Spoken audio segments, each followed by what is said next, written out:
prisons of Iraq? Is all of this sexual humiliation being inflicted on the Ummah of Muhammad ﷺ by accident? Are these random events taking place by a few rogues? Not at all! This is deliberate policy.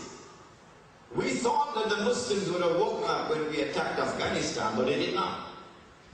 We thought that they would have woken up when we attacked Iraq, and they would have overthrown some of the pro-American regimes like the Jordanian regime, but they did not. The Muslims are really snoring.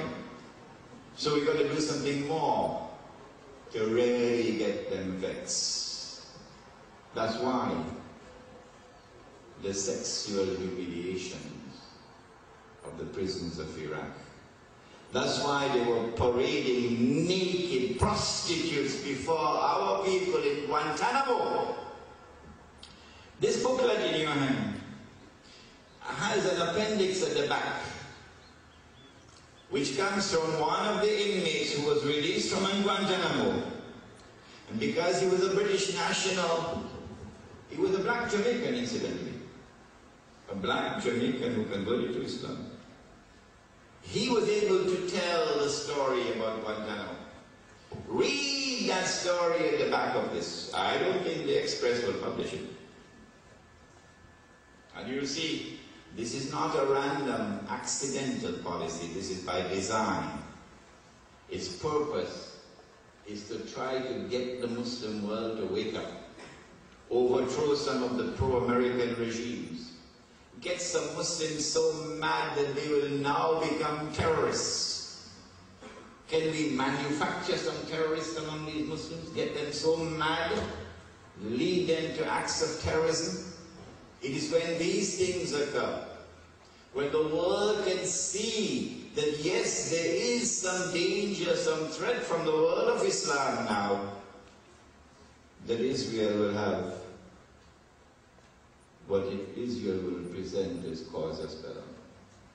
Some justification for a big war, which has already been planned long, long ago. So that is what the White World Order is now doing. Helping Israel, so that Israel can wage a big war. When Israel wages that big war, and becomes the ruling state in the world, then the world order of Gog and Magog will now become a means through which Israel can effectively control the world.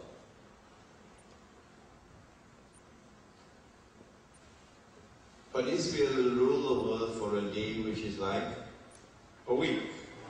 A day like a week. Which some mathematician will do the calculation, maybe it amounts to about 30 years or so, 40 years or so. At the end of that time, the masjid would have been destroyed, Masjid al-Aqsa. The temple would have been rebuilt. And then the Antichrist would emerge as the ruler of Israel and the ruler of the world and declare, I am the Messiah. And when it is accepted, he rubs his hands and says, mission accomplished. It is at that time that Allah raises a man from the seed of Nabi Muhammad alayhi salatu wasalam.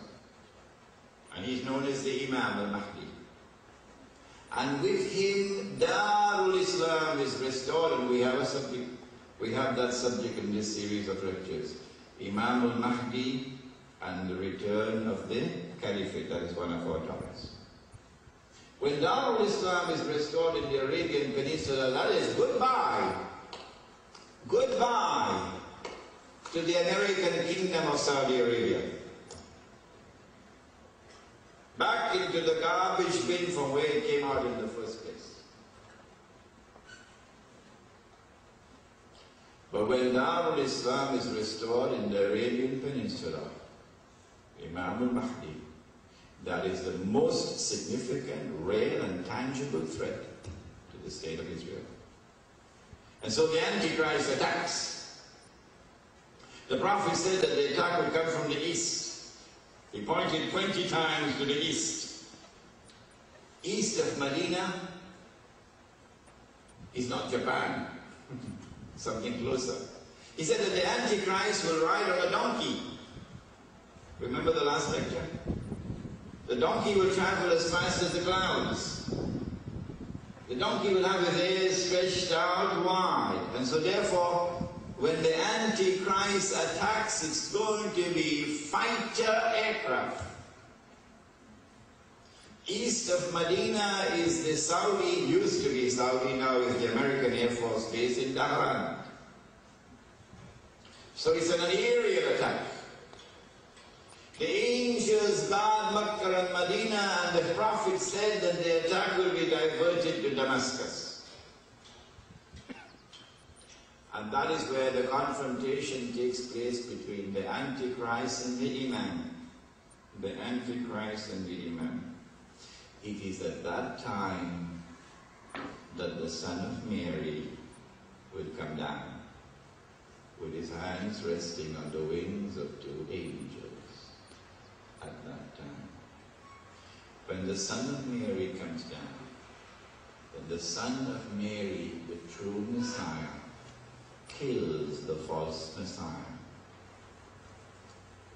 After the false Messiah is killed,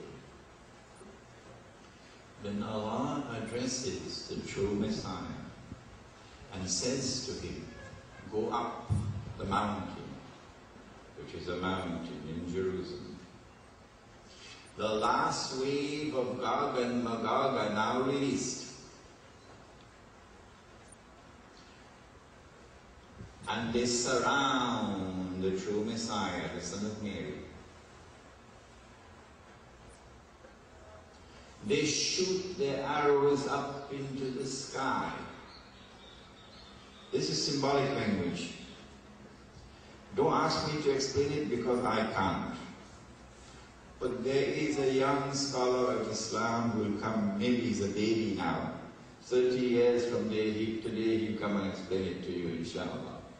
They shoot their arrows up into the sky. They say, we've killed those who are on earth. Now let us kill those who are in the heavens above. Gog and Magog. And Allah allows the arrows to come back down with blood on them. Don't ask me to explain this because I cannot explain.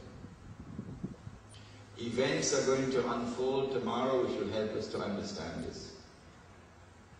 Then the Son of Mary raises his hands and he prays to the Lord to destroy them, Gog and Magog.